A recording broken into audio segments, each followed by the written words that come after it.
जंतर मंतरवर चाललेले विद्यार्थ्यांचे आंदोलन आणि त्यानंतर संसदेकडे निघालेला मार्च, त्या मार्चवरती जे काही लाठी हल्ल्याचे प्रकार झाले पोलिसांतर्फे, यावरती न्यायालयाने, सर्वोच्च न्यायालयाने हस्तक्षेप करावा आणि सदर मारहाणीचे व्हिडिओ हे तपासावेत.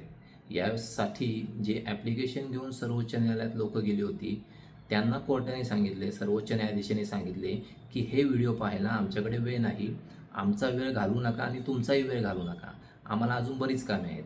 बरं, यांना काय कामे आहेत? बरं, ते कोणते व्हिडिओ होते? ते काही मनोरंजनाचे व्हिडिओ घेऊन गेले होते का, की मनोरंजनाचे व्हिडिओ आहेत बघा? नाही, हे लाठी हल्ल्याचे, आणि ते सुद्धा संसदेसारख्या अतिमहत्त्वाच्या, लोकशाहीमध्ये अतिमहत्त्वाच्या वास्तूवरती निघालेल्या मार्चवर झालेले हल्ले. त्यामुळे ही काही साधीसुधी गोष्ट नव्हती.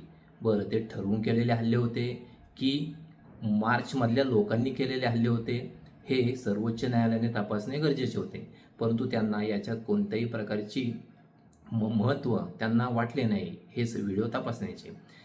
सर्वोच्च न्यायालय म्हणते की आम्हाला वेळ नाही. बरं, यांचा वेळ मग नक्की जातो कुठे? कारण त्यांच्याच डाटानुसार जवळपास 2.25 कोटी कोर्टमधील प्रकरणे पूर्ण भारतभरातली ही 3 वर्षाहून अधिक कालावधीसाठी प्रलंबित आहेत. 3 वर्ष जर एखाद्याला न्याय मिळत नसेल तर कोर्ट नक्की काय कामं करते? बरं, यातली सुद्धा जवळपास 48 लाख प्रकरणे ही 10 वर्षाहून अधिक कालासाठी प्रलंबित आहे. सर्वोच्च न्यायालय या विविध समाजातील विविध बारीक सारीक गोष्टींविषयी आवाज उठवणाऱ्या लोकांना झुरळ म्हणते. मग या फायलींवरती साठलेली जी झुरळं आहेत, जमा झालेली झुरळं आहेत, त्याविषयी सर्वोच्च न्यायालयाच्या न्यायाधीशांचे काय म्हणणे आहे? 10 वर्षापेक्षा अधिक कालावधीसाठी जेव्हा फायली जमा होतात तेव्हा त्याच्यावरती झुरळे निश्चितच वाढतात.